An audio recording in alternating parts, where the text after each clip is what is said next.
시편 113편입니다.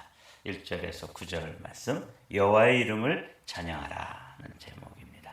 우리 1절부터 2절까지 우리 한 목소리로 읽어보실까요? 시작. 할렐루야, 여호와의 종들아 찬양하라, 여호와의 이름을 찬양하라. 이제부터 영원까지 여호와의 이름을 찬송할지로다. 아멘.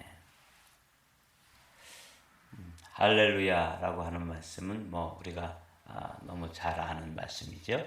초대교회 성도들도 할렐루야, 마라나타, 아멘, 이 세 가지 단어로 하나님을 늘 찬양하고 다시 오실 주님을 또 기다리고 그것을 믿음으로 선포하고 고백하면서 자신들의 믿음을 지켜냈습니다. 오늘 시편 113편도 할렐루야로 시작해서 할렐루야로 맞춰지는 그런 찬양의 시입니다. 오늘 이 시편 113편은 그렇게 어렵거나 또 긴 설명을 필요로 하는 그런 시편은 아닙니다. 근데 이제 이것도 우리가 멈춰서서 오늘은 육하 원칙이라고 있죠. 누가, 언제, 어디서, 무엇을, 왜, 이런 관점으로 이 시편을 좀 묵상하도록 하죠. 할렐루야, 여호와의 종들아, 이렇게 됐어요. 그러니까 찬양을 해야 될 사람을 여호와의 종이라고 부른 거죠. 사실은 아주 쉬운 말처럼 들리지만 이 말씀은 우리를 지칭하는 말인데 이게 참 얼마나 이게 놀라운 말씀인지 몰라요. 여호와의 종, 그러면 the servant of Yahweh죠. 이 호칭은 아무에게나 붙였던 호칭이 아니에요. 이는 하나님의 사람, the man of God이라고 그러죠. 하나님의 사람인 모세, 그리고 모세가 삶을 마치고 그 사역을 마치고 떠났을 때 또 여호수아와 같은 이런 사람들에게 붙여지던 아주 이렇게 뭐랄까요, 존귀와 또 존경을 담아서 붙이는 그 호칭이 여호와의 종이라고 되어 있죠. 그런 특별한 사람들에게, 그런 개인들에게 붙여지던 이 호칭이 복수로 되어지면서 여호와의 종들아. 이게 이제 그렇게 위대한 하나님의 사람들, 모세라든지 여호수아라든지 이런 특별한 사람들에게 붙여지던 호칭이 복수로 되어지면서 우리까지를 포함해서 이 하나님을 찬양하는 그 자리에 초대되어진 것이 우리입니다. 그러니까 이게 쉽게 생각할 일이 아니죠. 여호와의 종들아. 그래서 여러분들이 먼저 종을 먼저, 이게 나를 지칭하는 말인데 우리를 초청하는 말씀인데 종에 대해서 먼저 한번 생각을 해봐야 되는 거죠. 종이 무엇입니까? 종은 아무런 권리가 없는 사람입니다. 종은 딱 두 가지 명령에 충실하면 돼요. 하라, 하지 마라. 성경이 그렇게 되어 있죠. 십계명도 10가지 계명으로 되어 있지만 그걸 요약하면은 하라, 하지 마라. 그리고 거기에 대해서는 이유를 다룰 수 없어요. 이 종의 위치는. 하라 그러면 하고, 또 하지 마라 그러면 하지 말고. 이런 사람들이 누구예요? 종이에요. 근데 종은 이제 세상의 여러 가지 것들의 종이 될 수 있죠. 옛 습관의 종, 또는 무슨 또 세상에 세상에 권위가 있는 사람의 종, 많은 종들이 있고 또 악한 그런 옛 습관의 종, 이런 사람들도 있는데 오늘은 뭐라고 말씀하냐면 여호와 하나님과의 관계 속에서 그분의 종이 된 사람들. 그래서 그분을 주님으로 모시고, 그리고 종에는 주인이 있잖아요. 그 하나님을 주인으로 모시고 그분에게 나의 모든 그 권리를 이양한 사람들이에요. 주권이 그분에게만 있어요. 하라 그러면 하고, 하나님이 하지 마라 그러면 하지 않는 사람들. 이게 이제 여호와의 종들이에요. 그래서 오늘 시편 113편을 딱 펼치면서 할렐루야, 여호와 하나님을 찬양해야 되는데 누가 해야 되는가? 여호와 하나님과의 관계 속에서 그분을 주님으로 모시고 나는 그분의 종이 된 사람이고 그분 앞에서 나는 일체의 권리를 다 양도한 사람이에요. 종에는 권리가 없어요. 내 생각, 내 아이디어 이런 거 필요 없는 거죠. 그분의 뜻을 따라서 하라, 하지 마라. 그러니까 거기에 대해서는 또 뭐만 있어요? 아멘만 있어요. 종은 그냥 자기의 뜻대로 하지 않거나 그렇게 되면 이제 종의 위치를 벗어나는 거죠. 그래서 누가 하나님을 찬양해야 되는가? 누구에게 이 명령이 주어지는가? 여호와의 종들에게 찬양하라. 여호와의 이름을 찬양하라. 이렇게 이제 명령이 주어지는 걸 볼 수 있어요. 오늘 말씀을 육하 원칙에 따라서 또 살펴보면 2절에는 이제 언제 그럼 찬양해야 되느냐? 이게 이제 나오죠. 이제부터 영원까지 여호와의 이름을 찬송할지로다. 이 이제부터라는 게 아주 중요한 말씀이에요.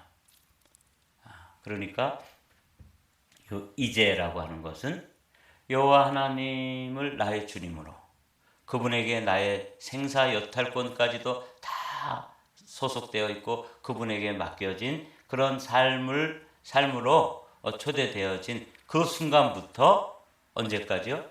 영원까지. 그 이제라고 하는 것이 이제 지금 현재잖아요. 오늘 이 말씀을 듣는 이전까지는 내가 뭐 그런 의무가 있는지를 몰랐는데 이제부터구나. 그러니까 오늘 이 아침에 이 말씀을 이제 깨닫고 우리가 이제 이 말씀을 받았는데 이 말씀을 받은 이후부터 언제까지요? 영원까지 우리가 해야 될 일 한 가지가 있다면 찬양을 하는 일이에요. 천국에 가면은 찬양을 한다고 그러잖아요. 이 찬양은 우리가 생각하는 그냥 찬송가만 부른다 그런 뜻은 아닙니다. 그분의 행하심, 그분이 베풀어 주신 은혜, 그것을 감사하고 찬양과 감사는 엄밀한 의미에서 동의어예요. 같은 뜻입니다. 그래서 그걸 생각하면은 뭐 감사가 이제부터 영원까지인 것이죠. 이 이제부터라는 것은 시간적인 의미가 들어 있는데 안 좋은 일이 있을 때도 그런 순간에도 뭘 하는 거예요? 감사하고 찬양하는 거예요. 기쁜 순간에도 또 아주 행복한 일이 있을 때도 어떻게 하는 거예요? 감사하고 찬양하라는 거죠. 이 이제부터라는 게 아주 중요한 의미가 들어있죠. 그 이후에 쭉 계속 해서 이제부터 영원까지 여호와 이름을 찬송하라. 그러니까 누가? 여호와의 종들이. 언제? 이제부터. 이렇게 되는 거죠. 그럼 또 이제 어디서라고 하는 질문이 나올 수 있겠죠. 3절 한번 다 같이 읽어보겠습니다. 시작. 해 돋는 새부터 해 지는 데까지 여호와의 이름이 찬양을 받으시리로다. 우리 인생을 살다 보면 해가 돋는 것처럼 아주 희망이 있고 소망으로 가득 찬 그런 순간, 그런 장소가 있을 수도 있고 때로는 해가 지는 것처럼 황혼이 깃들고 뭔가 이렇게 외롭고 또 쓸쓸하고 또 희망이 사라지는 것처럼 보이는 이런 순간까지 해 돋는 데서부터 해 지는 데까지 우리로 얘기하면 이제 이 장소로 하면 어디서든지인 것이죠. 해 돋는 동쪽부터 해 지는 서쪽까지 어느 장소에 있든지 어떤 상황에 있든지 이제부터 영원까지 해 돋는 데부터 해 지는 데까지. 그래서 이제 그냥 뭐 평범한 단어들이지만 그 단어들의 의미를 하나씩 곱씹어 보면 이 찬양을 하고 감사해야 되는 일들이 누가 해야 되냐면 내가 하나님의 자녀가 되고 그분을 내 인생의 주권자로 분명하게 고백한 그 순간부터 내 입술에는 뭐가 있어야 되는 거예요? 감사가 있고 찬양이 있어야 된다는 것을 말씀하시는구나. 그래서 이제부터인 것이죠. 그 깨달음이 태어난 순간부터 그 다음에 어떻게 되는 거예요? 그 영혼까지 계속해서 범사에 감사하고 찬송하는 것, 그리고 언제든지 그리고 어떤 상황이든지 어디서든지죠. 해 돋는 새부터 해 지는 데까지 여호와 이름이 찬양을 받으시리로다. 그래서 또 이 시편이 아주 그냥 당연한 것처럼 느껴지는 시편이지만 한 단어씩 또 한 절씩 이렇게 곱씹어 보면서 그 맛이 시인의 그 시어의 맛이 우리에게 다가오죠. 의미가 다가오는 것이죠. 그러면 이제는 4절에서는 또 왜 그러면 찬양을 해야 되느냐? 이렇게 해돋는 데서부터 해지는 데까지 여호와 이름을 찬양해야 되는 이유가 뭐냐? 그분이 어떤 분이시기 때문에 그래요? 높으신 분이기 때문에. 모든 만물 위에 뛰어나시고 만물을 창조하시고 그리고 그 만물을 다스리시는 지극히 존귀하시고 높으신 분이기 때문에 우리가 찬양을 해야 되는 이유가 여기 나오는 거죠. 여호와는 모든 나라보다 높으시며 그의 영광은 하늘보다 높으시도다. 이 시인도 그런 그 시어를 동원했어요. 우리도 이제 어릴 때 아주 제일 높은 게 뭐냐면 하늘만큼 높은 거잖아요. 근데 하나님의 높으심, 하나님의 존귀하심을 이제 표현하는데 이 시인도 우리가 어렸을 때 동원하던 그런 시어를 동원한 거죠. 하늘보다 높으시기 때문에 그분을 찬양해야 된다고 말씀하고 있습니다. 여호와 우리 하나님과 같은 이가 누구리요? 높은 곳에 앉으셨으니 스스로 낮추사 천지를 살피시고 가난한 자를 먼지 더미에서 일으키시며 궁핍한 자를 거름더미에서 들어 세워. 여기 말씀을 보면서 하늘만큼 높으신 그 하나님, 그분이 이제 찬양을 받으실 그 이유인데 또 하나의 이유가 있다면 그렇게 높으시고 존귀하신 그 하나님께서 이 티끌과 같고 먼지 같은 우리의 그 존재의 근원이 흙이잖아요. 그걸 지금 시어로 표현한 거예요. 먼지 더미에서 일으키셨다. 이게 이제 인생들을 구원해내는 일을 이렇게 시적으로 표현한 것인데, 그러니까 찬양해야 될 이유는 그 높으신 하나님이 자기를 비우시고 또 낮추시고 그래서 우리와 같은 몸을 입으시고 우리를 구원해내시는 거예요. 그 먼지 더미에서 일으키셨다는 것이죠. 그러니까 이게 우리가 찬양을 해야 될 이유가 뭐 필요하고도 아주 충분한 거죠. 그래서 여호와의 종들아, 해 뜨는 데부터 해지는 데까지 이제부터 영원까지 여호와를 찬양하라고 하시는구나. 그러니까 여러분 이 말씀이 좀 다가오시나요? 저는 이 말씀 6절의 말씀 7절의 말씀이 제 마음속에 또 우리 온 인생들이 구원받은 하나님의 자녀가 된 사람들은 이 말씀에 너무 감동하는 거예요. 하늘보다도 높으신 그분이 높은 곳에 앉아 계셔도 뭐 누가 뭐라 그럴 사람이 없는데 그걸 스스로 낮추셔서, 그죠? 스스로 낮추사 천지를 살피시고 그 하늘과 땅을 살펴보시다가 마치 이 세상에 한 사람밖에 없는 것처럼 저 같은 사람을 주목하시고 또 여러분 한 분 한 분을 주목하시고 여러분에게 오셔서 여러분과 관계를 맺으셨는데 그분이 그 하늘보다 높으신 여호와 하나님이 우리의 누가 되시는 거예요? 내 인생의 주인이 되어 주신 거예요. 그래서 우리는 그분 앞에 모든 주권을 내려놓고 그분이 하라 그러면 하는 거고 하지 마라 그러면 하지 않는 거예요. 그게 여호와의 종들인 것이죠. 가난한 자를 먼지 더미에서 일으키셨다. 이 먼지 더미라는 게 우리의 존재의 근원이 흙이고 흙으로 지음받은 우리는 흙의 속성인 이 땅의 속성으로 그냥 죄악 덩어리잖아요. 먼지 구덩이에서 죄악의 구덩이에서 그냥 뒹굴던 그런 사람을 일으켜서 하나님 자녀로 높이시는 거예요. 그래서 하나님께서 하신 일을 이렇게 보면 먼저 이렇게 자기가 낮아지시고 또 나를 대신해서 십자가에 달리시고 죽으셨죠. 그리고 죽으신 후에 그분이 살아나십니다. 사흘 만에 부활하시고 그리고 그분이 보좌 우편에 다시 높여지세요. 그런데 요 안에 그분이 죽으실 때 예수 그리스도 안에서 우리는 어떻게 돼요? 같이 죽습니다. 여러분 그거 믿으시죠? 네. 갈라디아서 2장 20절에 나오잖아요. 내가 그리스도와 함께 십자가에 못 박혔으니 그런즉 이제는 내가 사는 것이 아니요 내 안에 그리스도께서 사신 것이라. 어제 제가 어떤 분의 설교를 듣는데 그걸 강조하더라고요.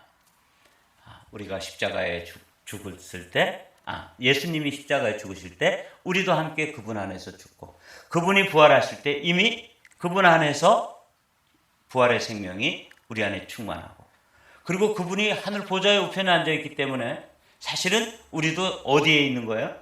여기에 있지만 또 동시에 어디 있어요? 예수 그리스도 안에서 보좌 우편에 앉아 있습니다. 이 놀라운 사실이에요. 그래서 여기에 그 먼지 더미, 그 죄악의 구덩이에서 뒹굴던 우리를 그렇게 높여주시는 일, 일으켜주셨다. 궁핍한 자를 거름더미에서 들어 세웠다. 거름더미라는 게 이제 우리의 존재를 더 아주 실제적으로 표현하는 거죠. 그럼 거름이라는 거 아시나요? 저는 시골에서 자랐기 때문에 이 거름 매일 보죠. 소 외양간에서 이제 소들이 밤새도록 풀을 먹으면서 이제 볼일을 보죠. 그러면 소는 이제 내다 매고 그 다음에 이제 농부가 그 외양간을 항상 쳐냅니다. 그럼 쳐내면은 그게 이제 쌓이면 그게 또 1년 농사를 짓는 뭐가 돼요? 거름이 돼요. 그 거름은 한마디로 말하면 똥이에요. 그런 데서 우리를 들어서 세워주셨다. 제가 이제 저는 뭐 촌사람이니까, 촌놈이니까 이런 게 아주 이렇게 리얼하게 다가와요. 이 시편 기자가 사용하고 있는 이런 그 시어들이, 시적인 언어들이 그냥 아주 피부에 와 닿는 거죠. 먼지 더미에서 일으켰다. 그래서 그냥 지금은 애들이 노는 것도 방에서 장난감 가지고 아주 깔끔하게 놀고 그러죠. 뭐 블락이나 가지고 놀고 뭐 그러지만 제가 어렸을 때는 그런 거는 뭐 꿈도 못 꾸고 강으로 들로 뭐 산으로 막 돌아치다가 이제 뭐 돌멩이라도 뭐 자동차 비슷한 거 이렇게 생긴 게 있잖아요. 그럼 그거 하나 얻으면 그게 이제 하루의 장난감이 되는 거예요. 그래서 모래밭에서 그걸 가지고 뭐 소리도 내가 내야 되잖아요. 뻥 그러면서 가지고 놀고 그 흙더미에서 하루 종일 놀다 보면 막 그냥 얼굴도 뭐 땀이 나고 그 흙이 또 묻고 뭐 손도 그렇고 뭐 무릎도 다 기어다녀 가지고 또 왜 이렇게 무릎이 빨리 해져요? 지금은 옷도 잘 안 해지지만 그때는 신발도 잘 해지고 옷도 해지고 그럴 때 이 먼지 더미에서 굴러다녔던 게 저의 시골에서의 삶이고요. 거름더미. 그래서 그냥 거름도 그 농부들이 그 밭에 낼 때 보면 지게다 지고 가가지고 한 더미씩 이렇게 밭에다가 놓고 그 다음에 그걸 이렇게 그 삼택이라 그래요. 삼택에다 이렇게 담아가지고 손으로 이렇게 뿌려요. 그리고 아주 더 엑기스는 이제 집에서 그 밥을 지을 때 쓰던 재 있잖아요. 재에다가 인분, 아주 고상하게 표현해서 인분이지 그냥 똥이에요. 그 똥을 섞어 놓은 것을 손으로 이렇게 집어서 구덩이에 파종하려고 이제 파놓은 구덩이 있죠. 그게 옥수수를 심든 콩을 심든 이렇게 파고 지나가면 거기다가 삼태기에다가 이렇게 담아가지고 한 주먹씩 넣고 거기다가 또 씨앗이 그 거름에 담으면 안 되니까 이렇게 흙에다 넣어서 세 알씩 넣고 그래가지고 덮고 그래서 그게 싹이 나서 여름이 되면은 그 옥수수 밭이 울창하게 이렇게 자라고 그 다 그 거름을 먹고 자라는 거잖아요. 그 거름더미에서 저를 일으켜서 이렇게 하나님의 자녀로 만드시고 주의 종으로 만든 거예요. 여호와의 종. 저는 아주 이 시편 113편이 제가 어떤 상황이었는데 거기서 건져내가지고 거기서 일으켜서 하나님의 종으로 삼으셨다고 하는 게 이게 마치 그 현장에 있는 것처럼 이렇게 묵상이 되어지니까 어떤 마음이 들어요? 할렐루야 여호와의 종들아 이제부터 영원까지 해 뜨는 데부터 해 지는 데까지 그게 다 그 자연 속에서 해 뜨는 데부터 나가가지고 이 먼지 구덩이에서 놀고 뭐 흙에서 뒹굴고 그러다가 이제 해지면 다시 또 이제 집으로 돌아오고 그랬던 그런 장면들이 다 오버랩이 되면서 연상이 되고 떠오르면서 야, 이 시인도 그런 상황에서 자신이 누가 된 거예요? 여호와의 종이 되었기 때문에 입술로 찬양해야 될 필요하고도 충분한 이유들이 있는 것이죠. 여러분과 저도 마찬가지입니다. 여기 한번 이 시어를 쭉 한번 읽어볼 테니까 여러분들이 그런 여러분들과 제가 동일한 경험이 없더라도 우리의 예전에는 그랬던 것이죠. 여호와 우리 하나님과 같은 이가 누구리요? 높은 곳에 앉으셨으나 스스로 낮추사 천지를 살펴보시다가 마치 하나밖에 없는 것처럼, 이 세상에 한 사람밖에 없는 것처럼 우리를 주목하시고 가난한 자를 먼지더미에서 일으키시며 궁핍한 자를 거름더미에서 들어 세워 지도자들 곧 그의 백성의 지도자들과 함께 세우시며, 정말 이게 너무 감동이에요. 모세, 여호수아, 다윗 이런 사람들만 여호와의 종이라고 구약 성경에서 지칭되고 호칭되어지는데 그 사람들 가운데 함께 세운 거예요. 여호와의 종들아 이렇게 표현했잖아요. 이게 보통 사람들을 호칭하는 호칭이 아니었는데 그걸 일반적으로 그냥 아무것도 아닌 그 먼지구덩이에서 거름더미에서 뒹굴던 사람들에게까지 다가오셔서 그들을 그 죄악 가운데서 건져내시고 너는 나의 것이다 이렇게 불러주셨기 때문에 우리가 누가 된 거예요? The servant of Yahweh, 여호와의 종이 된 거예요. 그러니 뭐 감동, 감격. 그래서 뭐 할 수밖에 없어요? 할렐루야 찬송할 수밖에 없는 것이죠. 여기 보면 또 9절은 여성들에게도 해당돼요. 또 임신하지 못하던 여자를 집에 살게 하사 자녀들을 즐겁게 하는 어미가 되게 하시는도다. 이건 사라라든지 리브가라든지 이런 한나라든지 이런 여인들을 생각하면 돼요. 이 임신하지 못한 여자는 한마디로 말하면 가치가 없는 사람이에요. 버림받아도 내 소박을 맞아도 그 집에서는 아무 이야기를 할 수 없는 그런 무가치한 인생들을 말하는 거예요. 특히 여성들. 그런데 그 사람들에게 생명을 낳을 수 있는 기회를 주시고 그 집에 살게 해주시고 또 자녀들을 낳아서 그 자녀들을 기를 수 있는 어머니가 되게 해주신 것, 이걸 또 찬양하고 있는 것이죠. 그래서 맨 끝에 어떻게 되는 거예요? 할렐루야 이렇게 되는 거예요. 자, 오늘 이 시편은 육하 원칙으로 우리가 한번 생각을 해봤죠. 누가? 여호와의 종들이. 언제? 이제부터 영원까지. 어디서? 해 뜨는 데부터 해 지는 데까지.